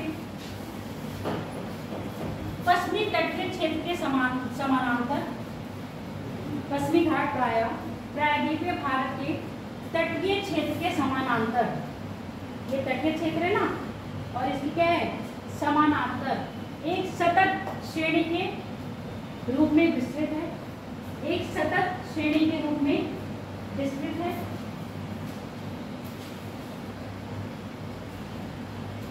जिसका विस्तार ताप्ती के मुहाने से लेकर केप तमोरियन, जिसका विस्तार ताप्ती के मुहाने से लेकर, ताप्ती के मुहाने से लेकर केप तमोरियन तक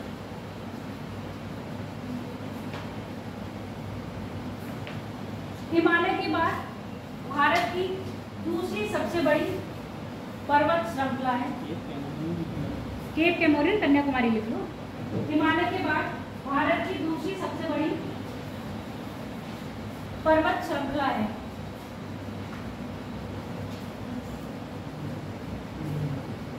जिसको सह्याद्री के नाम से भी जानते हैं, जिसको सह्याद्री के नाम से भी जानते हैं। सह्याद्री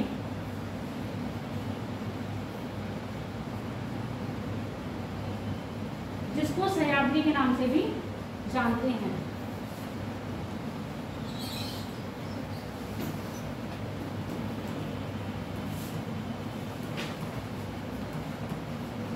पश्चिमी घाट को प्रायः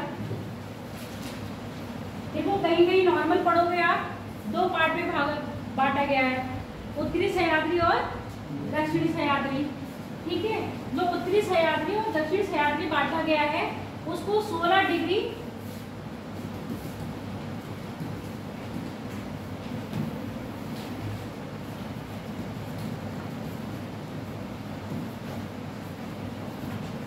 उत्तरी अक्षांश बांटता है।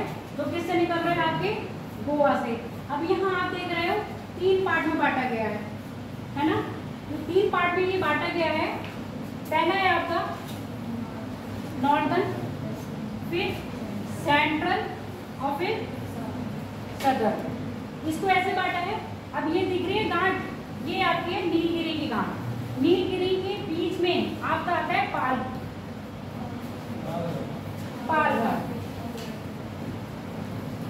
अब यही पालघाट क्या कर रहा है? नीलगिरी और ये क्या है आपकी जो दक्षिणी सह्याद्री उसको डिवाइड कर रहा है, इसलिए इन्होंने इसको क्या कर दिया है? 3 पार्ट में बांट दिया है। और 16 डिग्री की बात करेंगे, 16 डिग्री उत्तरी अक्षांश से वो सह्याद्री को 2 पार्ट में बांट रहा है। इसका उत्तर में उत्तरी सह्याद्री और दक्षिण में दक्षिण सह्याद्री है। अब ये बताओ कौन सा पार्ट लिखोगे? सह्याद्री क्या होगा? आपकी मोस्टली बुक में यही वाला पार्ट दे रखा है मैडम, सह्याद्री क्या होगा? सह्याद्री नाम दे रखा है। ठीक है, क्या कह रहे हो बताओ? अरे हम कार्ड थोड़ी ना खाएंगे तुमको, पूछो क्या कह रही हो? जो ज्यादा पूछा नॉर्मल बुक में यही दे रखा है। अगर समझने के लिए है तो गोवा से, ये गोवा है ना, गोवा के उत्तर में थोड़ा सा महाराष्ट्र का क्षेत्र आ रहा है, पर गोवा और ये आपका थोड़ा सा महाराष्ट्र, ये वाला क्षेत्र क्या कहलाता है आपका? पश्चिमी, मतलब उत्तरी क्या है? सह्याद्री। अब इसमें आपका एक पड़ता है घोरघाट और एक पड़ता है खालघाट। आगे बात समझ में कैसे बांटा? जो आपका खालघाट से घोरघाट का क्षेत्र है उसको हम क्या कह रहे हैं? आपका नॉर्दर्न, वेस्टर्न घाट। अब घोरघाट से जो आपका पालघाट है उसको क्या कह रहे हैं हम? सेंट्रल। और पालघाट से जो कन्याकुमारी तक है उसको कह रहे हैं हम सदर्न, वेस्टर्न घाट। तीनों चीजें समझ में आ गई? ये हमने मिडिल और सेंटर, नॉर्थ, साउथ और मिडिल में बांटा है। ये हमने घाटों के आधार पे, यानी कि जो किसमें आ रहे हैं? दर्रे आ रहे हैं, जिसको हम क्या कहते हैं? पालघाट दर्रा, घोरघाट दर्रा और खालघाट दर्रा। इसके आधार पे हमने इसको 3 पार्ट में बांटा है। और 16 डिग्री के आधार पे बांटेंगे तो हम 2 आधार पे बांटेंगे। तो जो नॉर्मल किताब में लिखा है वो कर लो और बाकी इसको अपना समझने के लिए नोट करके भी लिखवा देंगे। समझ में आ गया? चल लिखवा रहे हैं, चलो लिखो। पश्चिमी घाट, पश्चिमी घाट को प्रायः उत्तरी सह्याद्री और दक्षिणी सह्याद्री, पश्चिमी घाट को प्रायः उत्तरी सह्याद्री और दक्षिणी सह्याद्री ये रूप में विभाजित किया हुआ है। ये रूप में विभाजित किया है। इसका यह विभाजन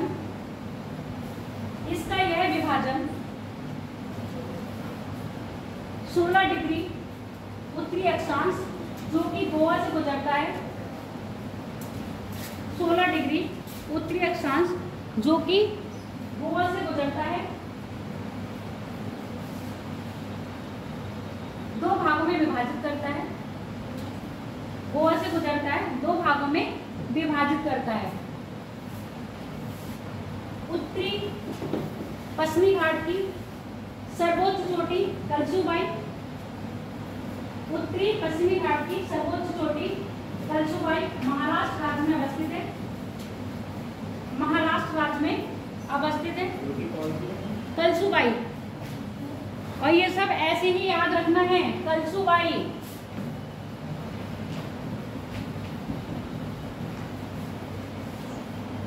सर्वोच्च चोटी कलसुबाई है, मार्क कर लेना अपने एड्रेस पर। सर्वोच्च चोटी कलसुबाई है तथा उत्तरी सह्याद्री की दूसरी प्रमुख चोटी महाबलेश्वर। महाबलेश्वर, महाबलेश्वर से कौन सी नदी निकलती है? कृष्णा।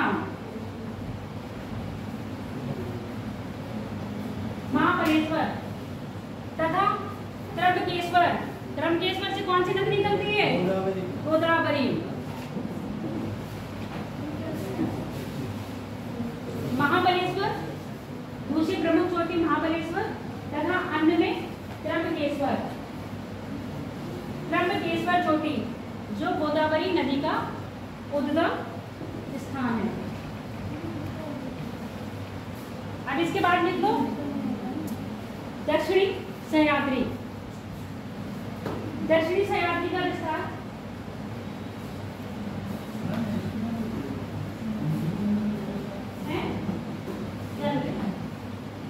बतानी किसी की। दक्षिणी सह्याद्री का विस्तार गोवा से लेकर कन्याकुमारी तक है, गोवा से लेकर कन्याकुमारी तक है, जिसकी सर्वोच्च चोटी कुद्रेमुख आ गई, जिसकी सर्वोच्च चोटी कुद्रेमुख। कुद्रेमुख, कुद्रेमुख की खान लोहे के लिए प्रसिद्ध है, जहां पर एंथ्रेसाइट कोयला मिलता है। कोयला एंथ्रेसाइट इस्पात मिलता है, सॉरी कुद्रेमुख इस्पात मिलता है।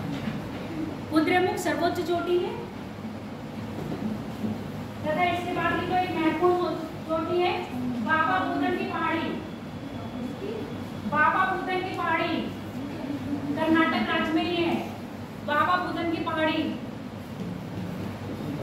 बाबा बुदन की पहाड़ी जो कॉफी के लिए फेमस है। कॉफी जो कॉफी के लिए फेमस है। मिली बाबा बुदन? बाबा बाबा बुदन आप नोट डाल के लिख लो, आप नोट डाल के लिखो। पश्चिमी घाट,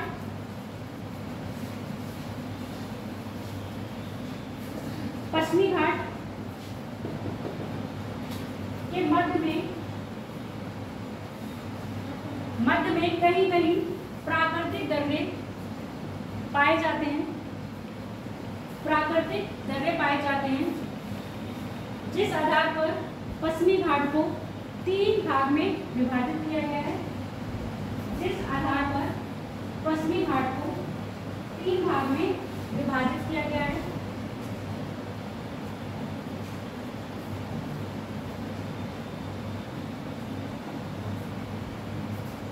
देखो उत्तरी सह्याद्री, मध्य सह्याद्री और दक्षिणी सह्याद्री। अब ऐसे लिखना है जैसे इसमें लिखा है, तो वैसे लिखो उत्तर पश्चिमी घाट, उत्तरी पश्चिमी घाट, हाँ मध्य पश्चिमी घाट और दक्षिणी पश्चिमी घाट।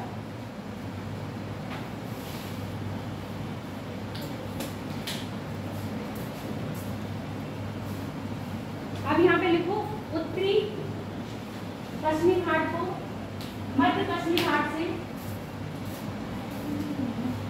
उत्तरी पश्चिमी घाट को मध्य पश्चिमी घाट से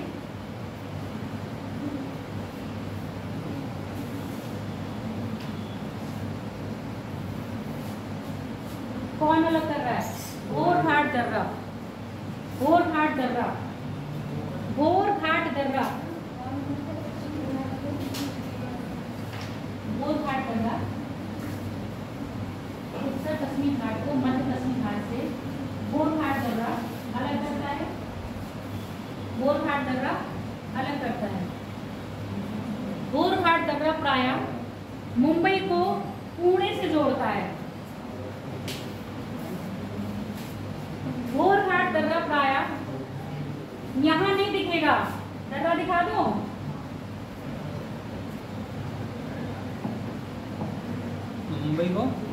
मुंबई को पुणे से जोड़ता है। इसमें भी नहीं आया, ये देखो ये दिख रहा है,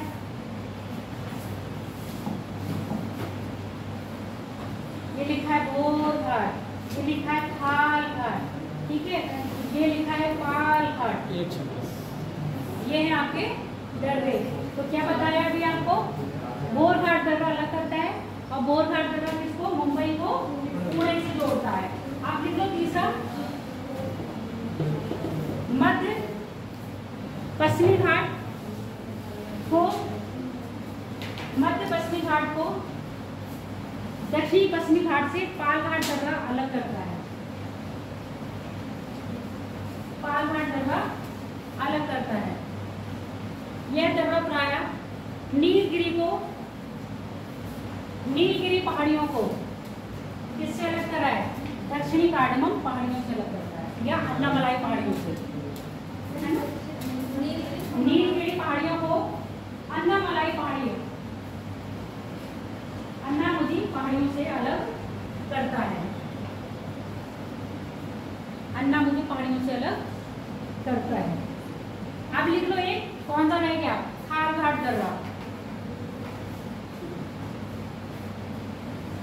थालघाट दर्रा मुंबई को नासिक से जोड़ता है। स्टेटमेंट में आपसे क्वेश्चन पूछा जाएगा, निम्न में से अगर आपको मुंबई से नासिक आना है तो कौन से दर्रे को, कौन से दर्रे से होकर गुजरेंगे, थालघाट से, ठीक। और पुणे आना है तो, और पुणे से नासिक जाना है तो दोनों जाने पड़ेंगे। भैया पुणे यहाँ है और नासिक यहाँ है, तो आराम से ऐसे नहीं जाओगे, रोड नहीं बनाई होती गवर्नमेंट ने। मुंबई यहाँ पर है तो मुंबई से इधर आना है नासिक, तो ऐसे, और मुंबई से यहाँ आना है तो आगे, तब हम दर्रे कॉल क्या करेंगे, पार करेंगे। अदरवाइज महाराष्ट्र के जितने भी आपके जिले हैं सब इधर है ना, आराम से कर लोगे तो कोई दर्रा पार नहीं करना है। अब याद रखोगे कि नहीं, पुणे आ गया तो समझ जाना पुणे वहां से करें दर्रा कोई होगा, फटाफट लगा दोगे, ऐसे नहीं करना, याद कर लेना। मुंबई को नासिक से कौन जोड़ रहा है आपका, गोरघाट नहीं, थाल है, और गोर किसको है, मुंबई को पुणे से। अगला लिख लो, पश्चिमी घाट प्रायः, पश्चिमी घाट और पूर्वी घाट, बस इसके बारे में इतना लिखना है। क्या लिखे हो, थालघाट के बारे में। थालघाट दर्रा मुंबई को नासिक से जोड़ता है। अब लिख लो, पूर्वी घाट तथा पश्चिमी घाट, पूर्वी घाट तथा पश्चिमी घाट नीलगिरी, नीलगिरी में आके मिलते हैं, जो एक नॉड यानी कि गांठ का निर्माण करते हैं। नीलगिरी में आके मिलते हैं जो एक गांठ का निर्माण करते हैं।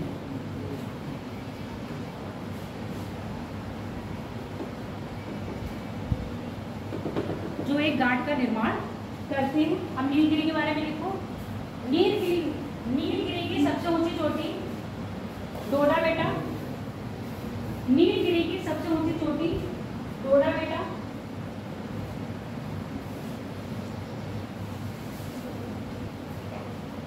नीलगिरी का विस्तार कर्नाटक, केरल, तमिलनाडु, कर्नाटक, केरल, तमिलनाडु,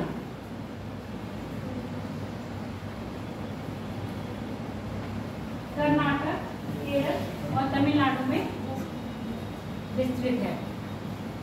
यही नीलगिरी में ही कौन सा है आपका, ऊटी, ऊटी सुने हो, वेरी गुड, चले जाना घूमने, लो ऑफिसर बन जाओ। यही नीलगिरी में क्या है, आपकी नीलगिरी पहाड़ियों में विश्व प्रसिद्ध ऊटी हिल्स स्टेशन अवस्थित है। अब इसके बाद लिख लो, थोड़ा सा रह गया है,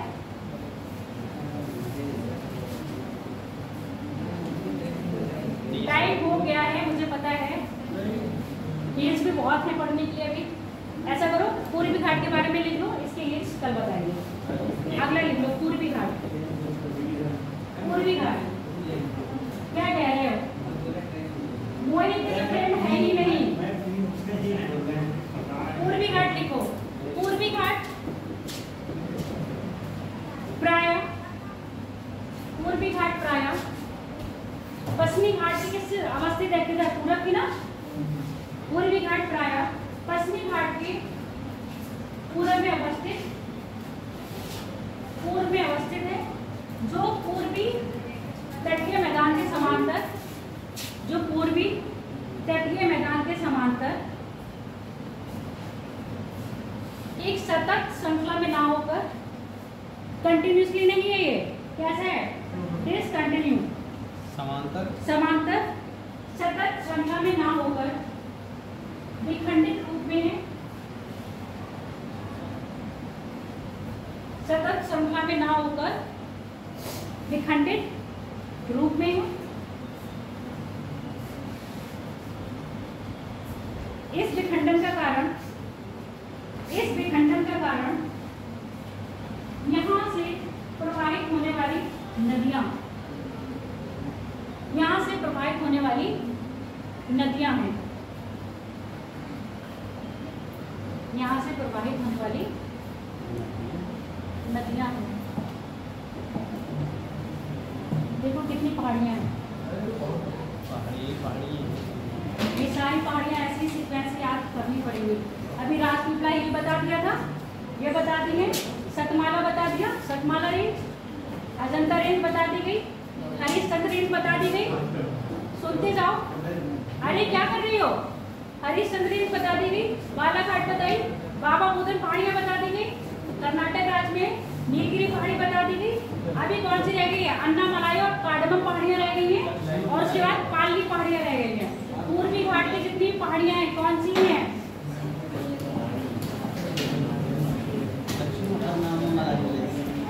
अन्नामलाई आएगी, ये आएंगी सारी पहाड़ियां, पालनी पहाड़ियां, सेवराय पहाड़ियां, जावली पहाड़ियां, पलंका पहाड़ी।